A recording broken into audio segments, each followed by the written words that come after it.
Alhamdulillah, nahmaduhu wa nasta'inuhu wa nastaghfiruh. Na'udzu billahi min shururi anfusina wa min sayyiati a'malina. May yahdihillahu fala mudilla lahu wa may yudlil fala hadiya lahu. Wa asyhadu an la ilaha illallah wahdahu la syarika lahu.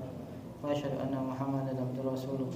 Sallallahu alaihi wa ala alihi wa sahbihi wa sallama tasliman katsiran. Ya ayyuhalladzina amanu taqullaha haqqa tuqatih wa la tamutunna illa wa antum muslimun. Ya ayyuhan-nas taqu rabbakum alladzi khalaqakum min nafsin wahidah khalaqa minha zawjaha wa batha minhuma rijalan katsiran wa nisaa'a wattaqullaha alladzi tasaaluna bihi wal arham innallaha kana 'alaikum raqiba. Ya ayyuhalladzina amanu taqullaha wa qulu qawlan sadida yuslih lakum a'malakum wa yaghfir lakum dhunubakum wa may yuti'illaha wa rasulahu faqad faza fawzan 'azima. Amma ba'd, fa inna asdaqal hadiits kitabullah wa khairul huda huda Muhammadin sallallahu alaihi wa ala alihi wa sahbihi wa sallam. Wa syarrul umuri muhdatsatuha fa inna kulla muhdatsatin bid'ah, kulla bid'atin dhalalah wa kulla dhalalatin finnar. Ya sekalian Allah Subhanahu wa taala, alhamdulillah segala puji bagi Allah Subhanahu wa taala dan segala nikmatnya yang telah Allah berikan kepada kita, hingga pada malam hari ini kita bisa melanjutkan kembali jamaah sekalian ujian tentang fikih muamalah, dan kitab yang kita baca dan insyaallah kita bahas adalah kitab Al-Haram Bisnis Online yang dikarang oleh Ustaz Aminul Bais hafizallahu ta'ala. Semoga Allah Subhanahu wa ta'ala memberikan kepada beliau taufik, dan juga Allah Subhanahu wa ta'ala berikan kepada beliau penjagaan untuk beliau selalu memberikan manfaat kepada kaum muslimin. Jemaah sekalian, insyaallah kita masuk pada pembahasan selanjutnya tentang syarat jual beli ya. Syarat jual beli itu di halaman ke-6. Saya membaca jemaah halaman ke-6. Ini yang dapat kitab malah udah gak ngaji lagi nih. Allah. Besok syaratnya yang ngambil kitab sudah selesai. Antum baca Pak. Jual beli. Selanjutnya kita beralih ke syarat jual beli. Yang dimaksud syarat jual beli adalah ketentuan yang harus dipenuhi agar jual belinya dinilai sah secara syariat. Apa beda syarat dengan rukun jual beli? Rukun jual beli artinya unsur menyusun jual beli, sehingga jual beli tidak akan terjadi jika salah satu rukunnya tidak ada. Ketika tidak ada penjualan, transaksi jual beli tidak akan terjadi. Berbeda dengan syarat, karena dia bukan unsur jual beli, maka jual beli bisa saja terjadi sekalipun tidak memenuhi syarat sebagai jual beli yang sah, seperti jual beli dengan unsur paksaan, tidak saling ridho. Bisa saja jual beli itu terjadi meskipun secara aturan tidak sah. Syarat jual beli telah ditentukan oleh syariat, artinya tidak menunggu kesepakatan kedua belah pihak pelaku akad, akan sepakat maupun tidak, syarat itu akan tetap berlaku. Berikut beberapa ketentuan yang menjadi syarat jual beli. Nah, jamaah sekalian Allah Subhanahu wa taala, kita masuk pembahasan syarat jual beli. Setelah pertemuan yang lalu kita bahas tentang rukunnya. Nah, ini seperti murojaah juga apa yang pernah kita bahas pada buku beliau Pengantar Fikih Muamalah tentang syarat jual beli. Dan alhamdulillah karena kita sudah memiliki dasar, maka insyaallah kita melewatinya. Kalau bahasa Arabnya mururul kiram. Jadi kita melewatinya dengan pembahasan sederhana saja. Disebutkan di sini beliau membedakan ya antara syarat dengan rukun. Dan ini juga berlaku pada pembahasan ibadah ya. Syarat berbeda dengan rukun. Kalau dalam syarat dan rukun jual beli terdapat perbedaan, kata beliau rukun jual beli adalah unsur penyusun jual beli. Jika jual beli itu tidak akan terjadi sampai ada rukun-rukun yang menyusun jual beli tersebut. Akan tapi dengan syarat berbeda, karena dia bukan unsur. Maka bisa jadi jual beli terjadi walaupun tidak memenuhi syarat sebagai jual beli yang sah. Terjadi jual beli akan tapi syarat yang seharusnya dipenuhi agar jual beli menjadi sah ternyata tidak terpenuhi. Maka jual beli terjadi akan tapi ternyata tidak sah disebabkan syarat yang tidak dilakukan. Beliau menyebutkan contohnya jual beli dengan unsur paksaan. Maka jual beli ini tidak sah walaupun terlihat jual beli itu terjadi. Karena tidak ada salah satu syarat, yaitu apa? Keridhaan. Dan jamaah sekalian Allah Subhanahu wa taala, beliau ingin menjelaskannya dan coba juga diaplikasikan kepada beberapa muamalah yang berkaitan dengan pembahasan buku ini, yaitu apa? Jual beli online. Nah, saudara Pak, ini mulai yang pertama.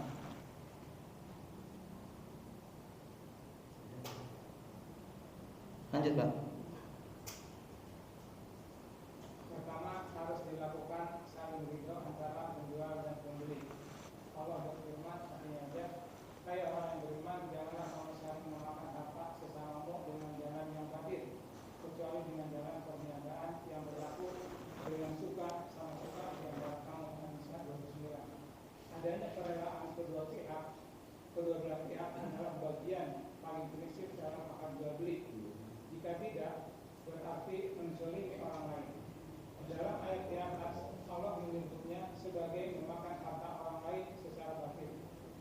Dalam hadis dari Abu Sa'id Al-Khudri radhiyallahu anhu, Nabi sallallahu alaihi wasallam mengatakan, "Innamal bai'u an taradhi." Jual beli harus dilakukan saling ridho. Ibnu Majah 269. Yang pertama, syarat yang wajib dipenuhi oleh para pelaku transaksi atau jual beli adalah saling ridho antara penjual dan pembeli. Dan seharusnya kita sebagai penuntut ilmu menghafalkan beberapa dalil agar apa yang kita lakukan tidak hanya memiliki sebuah kebiasaan, arti kebiasaan, tapi juga kita melakukannya sesuai dengan dalil. Dan ini sering diulang juga oleh Ustaz Aminul Baiz dalam bukunya, yaitu ayat dalam surat An-Nisa ayat 29, "Ya ayyuhalladzina amanu la ta'kulu amwalakum bainakum bil batil illa an takuna tijaratan an taradim minkum." Wahai orang-orang yang beriman, janganlah kamu saling memakan harta di antara sama kalian dengan cara yang batil, dengan cara yang dilarang, kecuali dengan perniagaan yang berlaku dengan suka sama suka atau keridhaan di antara kalian. Dalam ayat ini jelas Allah Subhanahu wa taala menyebutkan antara saling ridho antara kedua belah pihak dalam perniagaan atau jual beli yang dilakukan. Jika tidak, maka berarti ada salah satu yang terzolimi atau ada unsur keterpaksaan, maka yang terjadi adalah jual beli yang batil, yang tidak sah. Itu juga dalam hadis dari Abu Sa'id Al-Khudri radhiyallahu taala anhu bahwasanya Nabi sallallahu alaihi wasallam pernah bersabda, "Innamal bai'u antaradin." Sungguhnya jual beli adalah dilakukan dengan saling ridho.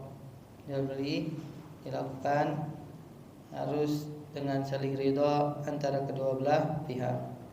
Nah, Abu Salman Iqra dia.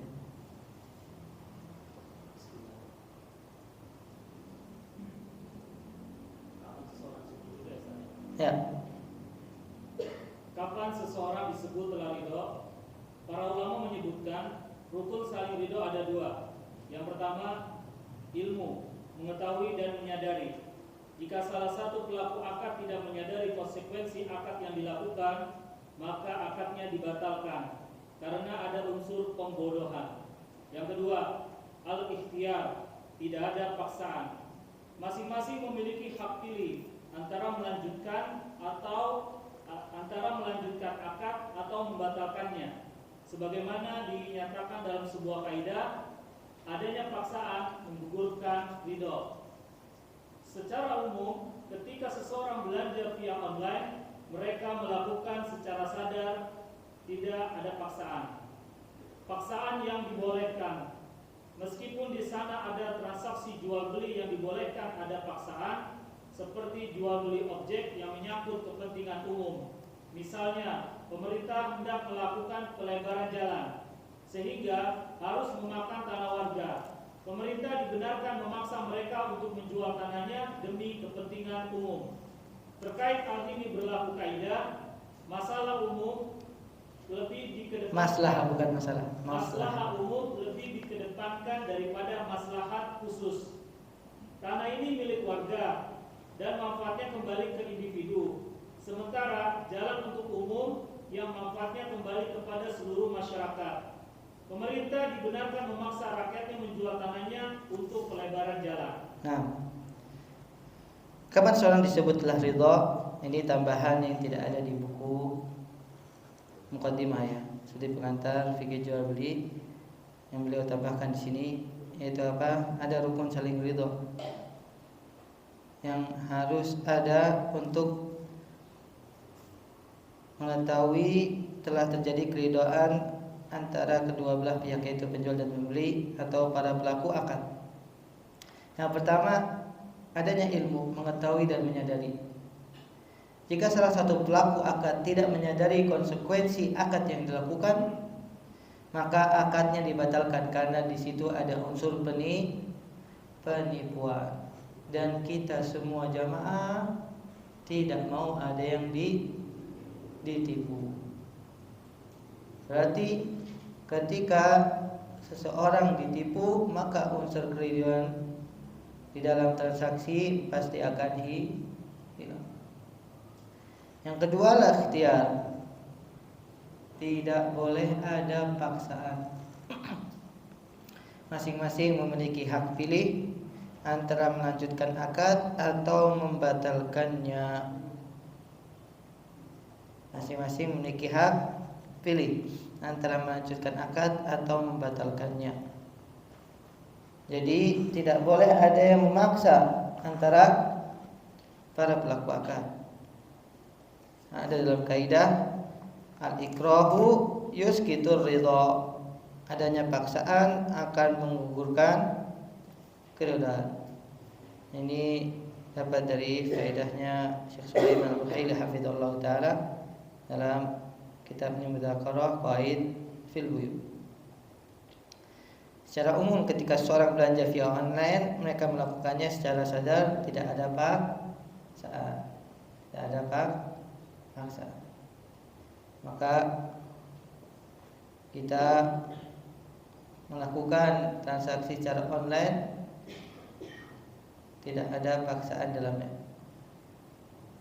Kecuali jamaah kalau seandainya terjadi penipuan, tentu hilanglah salah satu syarat keridhaan, yaitu apa yang tadi ilmu. Nah, paksaan yang dibolehkan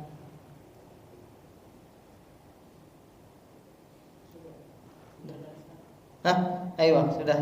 Paksaan yang dibolehkan meskipun di sana ada transaksi yang dibolehkan, ada paksaan, maka yang memaksa di sini adalah dari kalangan waliul amr, yaitu pemerintah, yang tentu pemerintah pada asalnya tidaklah memaksa seorang warganya atau salah satu warganya kecuali itu menghasilkan maslahat yang lebih besar untuk kepentingan umum. Contohnya pemerintah melakukan pelebaran jalan, sehingga mau tidak mau warga yang ingin dibuat jalan tersebut harus dijual tanahnya, dan pemerintah dibenarkan memaksa mereka untuk menjual tanahnya demi kepentingan umum. Ada sebuah kaidah disebutkan al-maslahatul ammah muqaddamatun alal maslahatil khassah. Maslahat umum, kebaikan yang bersifat universal, lebih umum, dikedepankan daripada maslahat khusus atau orang per orang. Pada asalnya tanah milik warga dan manfaatnya kembali kepada individu. Namun ketika pemerintah melihat ada maslahat saat tanah tersebut harus dijadikan sebagai jalan umum, maka tentu maslahatnya akan kembali kepada bukan hanya individu ya, tapi masyarakat secara umum. Maka di sini dibenarkan untuk menjual tanahnya agar jalan diperlebar atau dibuat jalan untuk warga yang berada di sekitar jalan tersebut. Nah, lanjut kedua. Syarat jual beli yang kedua. Penjual dan pembeli termasuk orang yang boleh bertransaksi, jaiz at-tasarruf. Seseorang boleh melakukan transaksi jika dia memiliki ahliyah fi tasarruf, kelayakan untuk bertransaksi. Ada 3 syarat seseorang disebut memiliki ahliyah fi tasarruf. Yang pertama, sudah balik; kedua, berakal; dan ketiga, rasyid, yaitu dewasa dalam mengatur harta. Rasyid berbeda dengan balik. Balik merupakan bagian ciri fisik. Ketika lelaki sudah bermimpi, wanita sudah mengalami haid, maka dia balik. Sehingga selama organ reproduksinya normal, manusia bisa balik meskipun dia gila. Sementara rasyid adalah kemampuan untuk mengatur harta. Dia memahami nilai harta dan dewasa dalam mengatur harta. Bisa jadi ada orang yang balik, namun dia terlalu boros karena mereka merasa punya banyak warisan. Manusia semacam ini tidak rasyid. Allah Subhanahu wa taala berfirman, "Wala tu'tus sufaha'a amwalakum allati ja'alallahu lakum qiyamah." Janganlah kalian berikan harta kalian kepada orang bodoh, yang harta itu Allah Subhanahu wa taala jadikan sebagai penopang hidup kalian. An-Nisa ayat 5.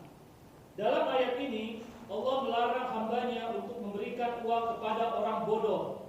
Menurut para ahli tafsir, yang dimaksud orang bodoh adalah pada ayat di atas, orang yang tidak dewasa dalam menggunakan harta, sehingga harta itu mudah dia habiskan untuk sesuatu yang kurang berarti, termasuk orang yang tidak paham dengan transaksi jual beli seperti orang idiot. Manusia semacam ini tidak boleh dipegangi harta karena bisa disalahgunakan, sementara harta itu sangat dibutuhkan manusia untuk penopang kehidupan mereka. Allah juga berfirman, wa batalul yatama hatta idza balagun nikaha fa in anastum minhum rusdan fadfa'u ilaihi amwalahum. Ujilah anak yatim itu sampai mereka cukup umur untuk kawin.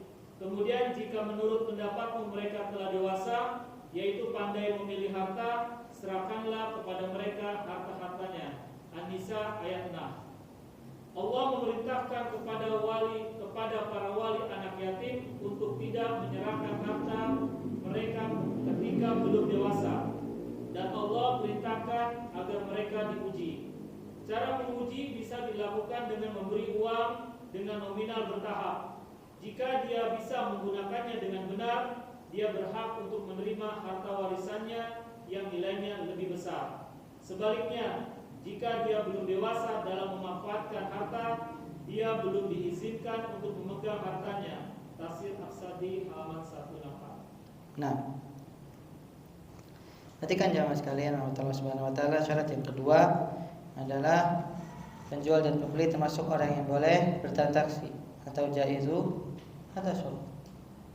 Jaizu tasarruf, sebagaimana kemarin ada pertanyaan jamaah, tanya anaknya tidak sengaja jual beli online, maka kita bahas. Seorang boleh melakukan transaksi jika memiliki ahliyah fit tasarruf, kelayakan untuk bertransaksi. Siapa yang melakukan transaksi namun dia tidak cakap, tidak layak dan juga cermat dalam bertransaksi, maka transaksinya tidak sah. Transaksinya tidak sah. Ini menjadi syarat yang kedua. Ustaz Hafizullah Ta'ala memberikan 3 syarat dalam ahliyah fit tasarruf. Yang pertama sudah balik, kemudian yang kedua berakal, dan yang ketiga adalah rasyid. Apa itu rasyid? Yaitu cermat dan dewasa dalam mengatur harta.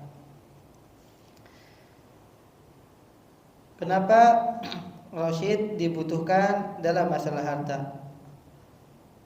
Karena disebutkan oleh Ustaz Hafizullah Ta'ala, seorang yang sudah balik belum tentu rasyid. Sebagaimana seorang laki-laki misalnya sudah bermimpi, mimpi basah, atau wanita sudah haid, maka dia sudah balik. Akan tapi kalau seandainya dia belum rasyid, belum cermat, belum dewasa dalam mengatur harta, maka dia tidak layak untuk bertransaksi. Makanya di sini disebutkan tidak hanya syarat dalam bertransaksi adalah sudah balik, tapi ditambahkan apa? Rasyid. Allah Subhanahu wa ta'ala firman, wala tu'tus sufaha amwalukum allati ja'alallahu lakum qiyamah. Janganlah kalian berikan harta kepada orang yang bodoh, yang harta itu Allah jadikan sebagai penopang hidup kalian. Di antara makna memberikan harta kepada orang yang bodoh adalah orang yang tidak mampu memanage, mengatur harta dan juga menggunakannya, sehingga ketika harta itu datang dihabiskan untuk sesuatu yang kurang berarti. Al-Imam Ibnu Katsir menyebutkan seperti orang idiot, termasuk juga seperti orang gila misalnya. Maka transaksi tersebut tidak sah. Manusia semacam ini, kata beliau, tidak boleh dipegangi harta karena bisa disalahgunakan. Sementara harta itu dibutuhkan oleh manusia sebagai penopang kehidupan mereka. Juga firman Allah Subhanahu wa taala, "Wajilah anak yatim wabtalul yatama amwalahum wabtalul yatama hatta idza balagun nikah. Fa in anastum minhum rusydan fadfa'u ilaihim amwalahum." Ujilah anak yatim itu sampai mereka cukup umur untuk menikah. Kemudian jika menurut pendapatmu mereka telah dewasa, mereka telah layak, cakap dalam memelihara harta, maka serahkanlah harta mereka yang mereka dapatkan dari warisan. Allah Subhanahu wa taala memerintahkan kepada para wali anak yatim untuk tidak menyerahkan harta warisan kepada anak yatim sampai anak yatim tersebut bukan balik, tapi sampai mereka cakap untuk mengelola dan menggunakan hartanya. Bisa difahami jamaah sekalian? Sebagaimana ini perintah Allah Subhanahu wa taala. Sebaliknya jika dia belum dewasa, kata Syekh Sa'di, dalam memanfaatkannya walaupun sudah balik, dia belum boleh diizinkan untuk memegang hartanya. Dan mengujinya diantaranya apa? Kita berikan uang kepada mereka dengan nominal bertahap ya. Diberi uang 100.000 misalnya, dipakai untuk beli apa jemaah? 100.000 dipakai hanya untuk beli permen misalnya, berarti belum lulus. Atau 100.000 hanya diberikan untuk misalnya nasi semuanya, diberikan hanya beli beras, tidak berikan yang lainnya, berarti dia belum lulus. Atau beli 100.000 dia gunakan untuk misalnya main judi misalnya. Sudah jelas apa? Belum rusyad. Nah, padahal lanjutan tidak dewasa ketika transaksi online. Tidak dewasa ketika transaksi online. Para ulama menjelaskan bahwa transaksi yang dilakukan anak kecil yang belum balik atau orang yang tidak dewasa dalam memegang harta atau orang yang belum memenuhi syarat jaiz atau tasarruf bisa dinilai sah dengan syarat sebagai berikut. Yang pertama, atas izin dan pengawasan walinya, misalnya orang tua atau saudara atau semua orang yang mengurusi dirinya. Yang kedua, objek akad nilainya kecil. Ketiga, transaksi yang murni menguntungkan dirinya, seperti diberi hadiah, diberi hibah, dan semacamnya. Ketentuan ini merupakan pendapat Imam Ahmad dalam Muzakarah Fiqh al-Muamalat, Dr. Asy-Syubali halaman 8. Ada kemungkinan terjadi anak kecil yang belanja via online apabila ketika barang dibayar di tempat seperti COD. Ada kawan bercerita anaknya yang masih usia SMP sering membuka mall online dan belanja sesuatu yang dianggap menarik dengan pembayaran ketika barang diantar. Karena itulah ketika ada anak yang belanja dan nilainya besar sementara tidak ada izin dari wali, maka ketika barang diantar seharusnya ada hak pilih bagi walinya antara melanjutkan atau membatalkan transaksi. Nah, dalam transaksi online kita menemukan kasus ya. Anda misalnya anak kecil sekarang sudah pintar memainkan handphone jamaah. Kemudian dia mendownload aplikasi mall online atau aplikasi jual beli yang sekarang sangat banyak tersebar. Maka bagaimana menyikapi kasus tersebut? Para ulama menjelaskan anak kecil yang belum balik atau orang tidak dewasa dalam memegang harta, mereka pada asalnya tidak boleh melakukan transaksi karena belum mencapai syarat jaiz at-tasarruf, bolehnya untuk melakukan transaksi. Dan tapi bisa dinilai syah dengan beberapa syarat. Ini ada pengecualiannya. Pengecualiannya apa? Yang pertama, atas izin dan pengawasan walinya. Contohnya orang tua atau saudaranya atau semua orang yang mengurusi dirinya, pamannya atau kakeknya misalnya, masuk juga di sini diperbolehkan ketika mengawasi orang-orang yang pada asalnya tidak boleh melakukan transaksi. Yang kedua, objek akadnya kecil nilainya. Kecilnya dinilai dari jumlah akad dan juga objek barang jamaah. Misalnya hanya 10.000 atau 20.000 harganya,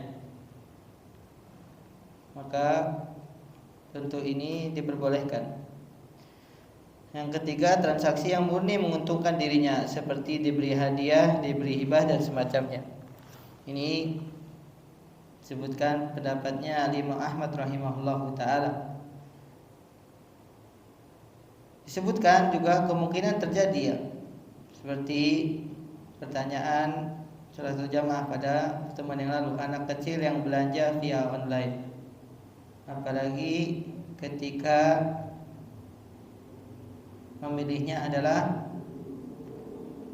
cara membayarnya dengan COD ya, cost on delivery, bayar ketika sampai. Maka jamaah sekalian, sebenarnya ada yang namanya khiyar ya, karena di setiap transaksi COD kalau tidak salah ada khiyar.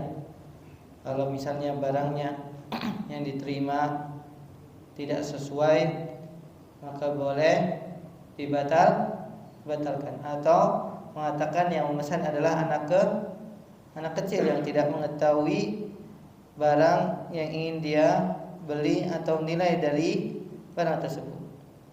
Allah Ta'ala alam, hampir di semua mal online kalau misalnya sistemnya COD biasanya ada apa namanya?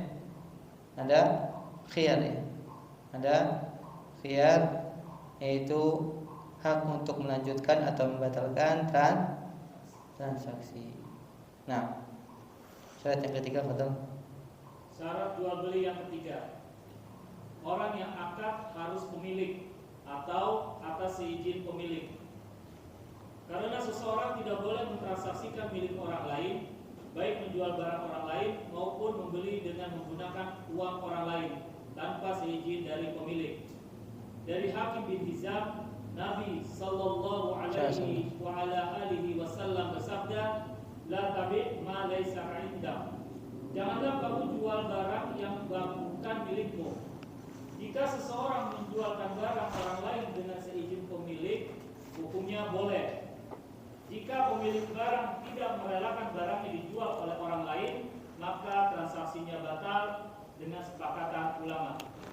Mengenai bai' al-fuduli, menjual barang tanpa seizin pemilik atau tidak memiliki izin secara syar'i, disebut bai' al-fuduli. Ilustrasi bai' fuduli: si A punya mobil mau dijual seharga 300 juta. Si B pinjam mobil itu dan dia menjualnya ke si C tanpa minta izin si A. Hingga terjadilah transaksi antara si B dengan si C. Dalam kasus bai' fuduli, barang telah dikuasai si B, namun tidak ada izin dari pemilik untuk menjualkannya. Mengenai hukum bai' fuduli, jika selanjutnya penjual mendapat izin dari pemilik, apakah jual belinya menjadi sah? Ada dua pendapat ulama.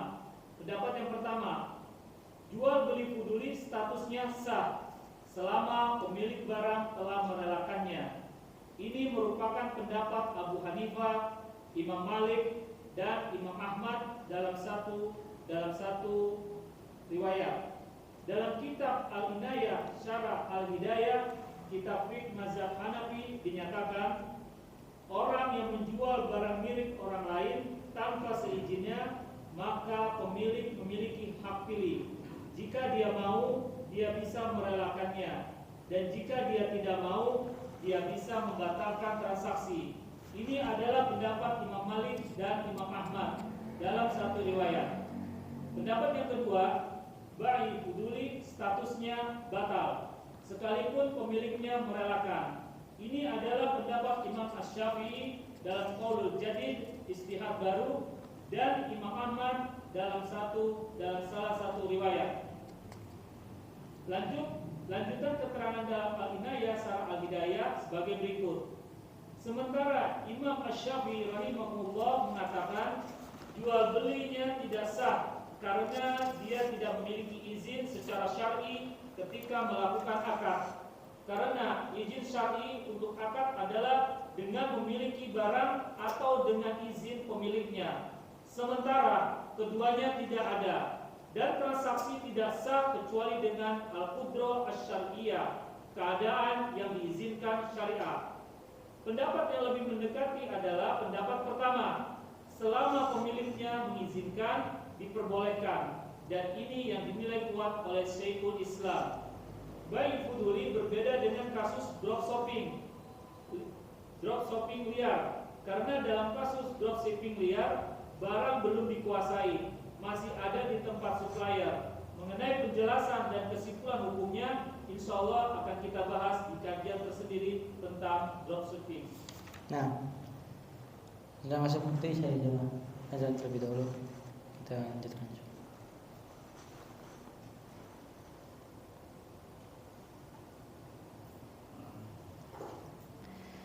Alhamdulillah, wassalamu ala nabiyina Muhammadin wa ala alihi washabihi wa tabi'ahum bi ihsan ila yaumil din wa ba'd. Teman sekalian, kita lanjutkan syarat yang ketiga. Orang yang menjadi pelaku akad dari pihak penjual atau pembeli itu harus memiliki objek dan juga harta yang digunakan untuk berpindah kepemilikannya, atau juga seizin pemilik. Jika yang melakukan transaksi dia bukan pemilik barang tersebut atau pemilik uang yang digunakan untuk membayar objek transaksinya, maka jamaah sekalian, syarat tidak terpenuhi dan hasilnya jual beli tidak sah. Nabi SAW pernah bersabda dari Hakim bin Hizam radhiyallahu taala anhu, la tabi' ma laysa indak. Nabi SAW bersabda, janganlah kamu jual barang yang bukan milikmu. Kalau bukan milik kita, maka tidak boleh menjual sampai kita memilikinya. Adapun ketika sang pemilik mengizinkan, ketika dia melakukan perwakilan, ini diperbolehkan ya. Namun ketika sang pemilik tidak melakukannya, maka transaksinya tidak sah. Transaksinya batal dengan kesepakatan para ulama. Ada pembahasan di dalam syarat yang ketiga ini, yaitu tentang bai'ul fuduli, dan pernah kita bahas pada buku pengantar muamalah ya, yaitu seorang menjual atau membeli tanpa seizin pemilik barang atau uang tersebut, atau tidak memiliki izin secara syar'i, disebut bai'ul fuduli. Izin secara syar'i misalnya apa? Pemerintah atau wali misalnya, atau nazir dalam wakaf dan yang semacamnya. Itu disebut bai fuduli. Dan contohnya disebutkan di sini, si A punya mobil mau dijual seharga 300 juta. Si B pinjam mobil itu dan dia menjualnya ke si C tanpa minta izin si A. Dan terjadilah transaksi antara si B dengan si C. Maka dalam kasus ini terjadi bai fuduli. Barang telah dikuasai si B namun tidak ada izin dari pemilik untuk menjualkannya. Bagaimana hukum dari bai fudul ini jamaah sekalian? Terdapat dua pendapat ulama. Yang pertama, jual beli fuduli statusnya sah jika sang pemilik telah merelakannya. Kalau merelakannya maka statusnya menjadi sah. Bagaimana ini pendapat jumhur ulama dalam mazhab Hanafi, Maliki dan juga mazhab Hambali dalam salah satu riwayatnya. Bagaimana disebutkan dalam kitab Inayah. Barang siapa yang menjual barang milik orang lain tanpa seizinnya, maka pemilik memiliki hak pilih. Jika dia mau, dia bisa merelakannya dan jual belinya sah. Dan jika dia tidak mau, dia bisa membatalkan transaksi. Sedangkan transaksi tersebut akhirnya menjadi tidak sah. Transaksinya batal. Ini pendapatnya Imam Malik dan Imam Ahmad dalam salah satu riwayatnya. Adapun pendapat yang kedua, bai fuduli statusnya batal walaupun sang pemilik barang atau pemilik uang tersebut merelakannya. Dan ini pendapatnya Al-Imam Asy-Syafi'i rahimahullahu taala dalam qaul jadidnya beliau. Itu juga dalam riwayat Al-Imam Ahmad dalam fikih beliau. Pendapat yang lebih mendekati Allah Ta'ala alam adalah pendapat pertama, yaitu pendapatnya jumhur ulama. Selama pemilik mengizinkan maka transaksinya menjadi sah. Dan pendapat ini juga dikuatkan oleh Syekhul Islam Ibnu Taimiyah rahimahullahu ta'ala. Beliau memberikan catatan bai fuduli itu Ustadz Aminul Bais berbeda dengan kasus dropshipping liar. Karena dalam kasus dropshipping liar barang belum dikuasai, masih ada di tempat supplier. Maka tentu berbeda dengan bai fuduli. Penjelasan dan kesimpulan hukumnya insyaallah akan dibahas pada pembahasan dropshipping di dalam buku ini insyaallah taala. Nah, yang keempat,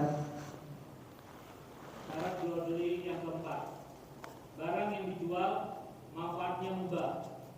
Dari Ibnu Abbas radhiyallahu anhu, Nabi sallallahu alaihi wa ala alihi wasallam bersabda, apabila Allah mengharamkan sekelompok kaum untuk memakan sesuatu, maka Allah haramkan hasil jual belinya. Semua barang yang suci dan halal dimanfaatkan boleh diperjualbelikan, sementara benda najis haram dimanfaatkan sehingga haram diperjualbelikan. Nabi sallallahu alaihi wasallam bersabda, hasil penjualan anjing itu jelek. Kita memiliki kaidah, semua yang haram dimanfaatkan haram diperjualbelikan, meskipun tidak semua yang haram diperjualbelikan haram dimanfaatkan. Anjing pemburu, anjing penjaga terlarang diperjualbelikan, meskipun halal dimanfaatkan. Karena itu, barang yang tidak memiliki manfaat halal, seperti barang yang hanya bisa digunakan untuk maksiat atau makanan yang haram, tidak boleh diperjualbelikan, seperti rokok, alat musik, dan semacamnya.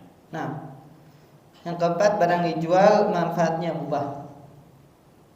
Dari Abdullah bin Abbas radhiyallahu taala anhu, Nabi SAW bersabda, innallaha idza harrama ala qaumin akla syai'in harrama alaihim thamanahu. Allah Subhanahu wa taala saat mengharamkan sekelompok kaum untuk makan dari yang diharamkan, maka Allah juga mengharamkan hasil jual belinya. Setiap yang diharamkan untuk dimakan, maka hasil jual belinya tidak sah jamaah sekali. Atau bukan hanya dimakan ya, tapi dimanfaatkan. Seperti alat musik kan tidak dimakan, tapi dimanfaatkan kegunaan. Maka tidak boleh diperjualbelikan. Misalnya ada seorang yang memiliki banyak sekali alat musik di rumahnya. Kemudian dia taubat ya dan berhijrah.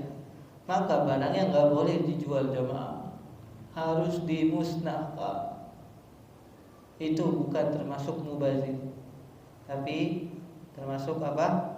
Menghilangkan harta yang buruk atau harta yang diharamkan. Sebagaimana Nabi SAW juga melarang untuk jual beli anjing, yaitu dalam perkataan Nabi SAW, thamanul kalbi khabithun, hasil penjualan anjing itu jelek. Itu juga masuk di sini adalah perdukunan. Itu adalah perbuatan yang diharamkan.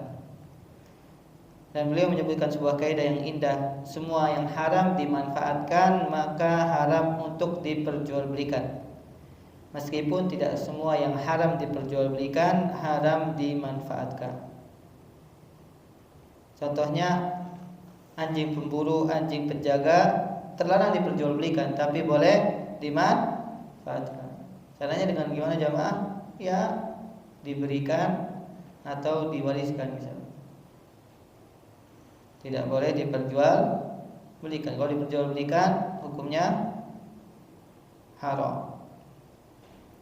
Begitu juga yang tidak memiliki manfaat halal, seperti yang hanya digunakan untuk maksiat atau makanannya jelas haram, maka tidak boleh diperjualbelikan. Beliau memberikan contoh rokok, alat musik, apalagi jamaah yang lagi ramai di Facebook apa? Nabit yang sudah mengalami apa jamaah? Mengalami apa? Lama di dalam penyimpanannya. Apa istilahnya? Fermentasi itu dilarang diperjualbelikan jamaah karena mengandung alkohol, walaupun tulisannya 0% alkohol. Nah, yang kelima, masih ada waktu. Syarat jual beli yang kelima, barang memungkinkan untuk diserah terimakan. Jika barang dalam akad itu tidak memungkinkan untuk diserah terimakan, seperti barang yang tidak jelas keberadaannya atau objek yang bentuknya keluar, tidak boleh dijual. Menjual barang semacam itu statusnya gharar. Dari Abu Hurairah radhiyallahu anhu, beliau mengatakan Rasulullah sallallahu alaihi wasallam melarang jual beli gharar. Contoh jual beli gharar adalah jual beli peluang, di mana objek yang ditransaksikan tidak jelas, berpeluang ada dan berpeluang tidak ada. Misalnya, ada pemancingan yang menawarkannya. Setiap orang memancing harus membayar Rp100.000 dan diberi kesempatan memancing selama 1 jam. Baik dapat ikan maupun tidak, bayarnya sama. Dan jika sudah 1 jam, dia harus meninggalkan tempat. Akad ini termasuk akad yang gharar karena yang ditransaksikan tidak jelas. Di antara contoh jual beli gharar adalah bisnis afiliasi, terutama untuk produk yang hampir sama sekali tidak dibutuhkan customer. Selain karena itu mendapatkan referral. Insya Allah akan kita bahas secara khusus mengenai gharar dalam transaksi online. Nah, yang kelima, barang memungkinkan untuk diserah terimakan. Karena kalau barang tidak mungkin untuk diqabad atau diserah terimakan, masuk ke dalam pembahasan apa? Gharar yang dilarang oleh Nabi SAW, sebagaimana dalam hadis Abu Hurairah radhiyallahu taala anhu, beliau mengatakan, nah Rasulullah SAW an bai'il gharar. Rasulullah SAW melarang jual beli gharar. Nah, hadis ini diriwayatkan oleh Imam Muslim. Dan insyaallah akan lebih dijelaskan oleh beliau dalam transaksi online-nya tentang gharar. Yang keenam terakhir, Syarat jual beli yang keenam, barang harus diketahui ketika akad. Tidak boleh melakukan transaksi yang mengandung jahalah, ketidakjelasan, terutama ketidakjelasan yang berpotensi memicu sengketa. Karena itu, barang harus diketahui dengan jelas.